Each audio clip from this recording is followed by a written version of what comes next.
മോളെ ഇതും കൂടി തിന്ന് ചെല്ല്, ഇതും കൂടി തിന്നാ മതി.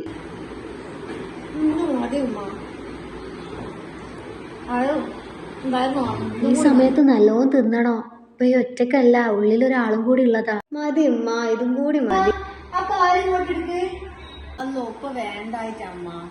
പാലിതാ. വേണ്ട ഉമ്മ വേണ്ട. അതൊന്നും പറഞ്ഞാ പറ്റൂല, ഈ കുടിക്ക്. എന്നാലേ കുട്ടിക്ക് നല്ല നിറം ഉണ്ടാവുള്ളൂ. ഈ ഉമ്മന്റെ ഒരു കാര്യം.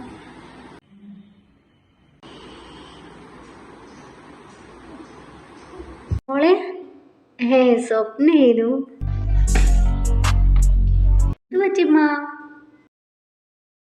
നീയോ? ഒന്നുമില്ല, അപ്പൊ ഒരു സ്വപ്നം കണ്ടതേനെ. സ്വപ്നം കണ്ടേ വലിയ സന്തോഷത്തിലാണല്ലോ. പിന്നെ അതെന്തേ നേരത്തെയും ഛർദിച്ചിനല്ലോ മോളെ?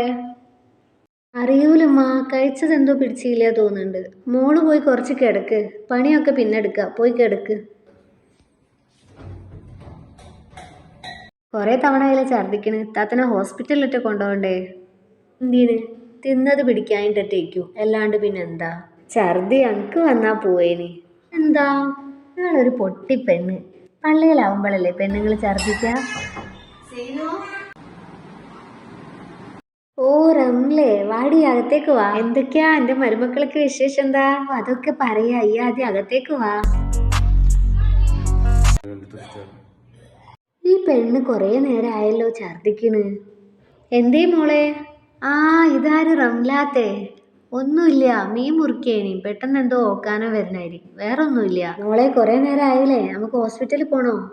ഏയ് കാണിക്കൊന്നും വേണ്ട, കുഴപ്പമൊന്നുമില്ല. എനിക്കൊന്ന് കിടന്നാ മതി. എന്നാ പോ ചെല്ല്. എന്താടി പെണ്ണിന് വിശേഷം എന്തെങ്കിലും ആയോ? പിന്നെ 5-8 കൊല്ലായിട്ടാവാത്തതായിനി ഇപ്പൊ. അങ്ങനൊന്നും നോക്കണ്ട, 10-20 കൊല്ലം കഴിഞ്ഞിട്ടും വയറ്റിലാവുന്നവരൊക്കെ ഇല്ലേ. ഈ എന്തായാലും പെണ്ണിനെയും കൊണ്ടൊന്ന് ഹോസ്പിറ്റലിൽ പോയോക്ക്. പഠിച്ചോനെ, എന്നാ പിന്നെ ഇത് അങ്ങനെ തന്നെ ആയാ മതിയേനു അല്ലേ. എന്നാ ഞാനൊന്ന് ഓളയും കൂട്ടി ഒന്ന് പോയോക്കട്ടെ.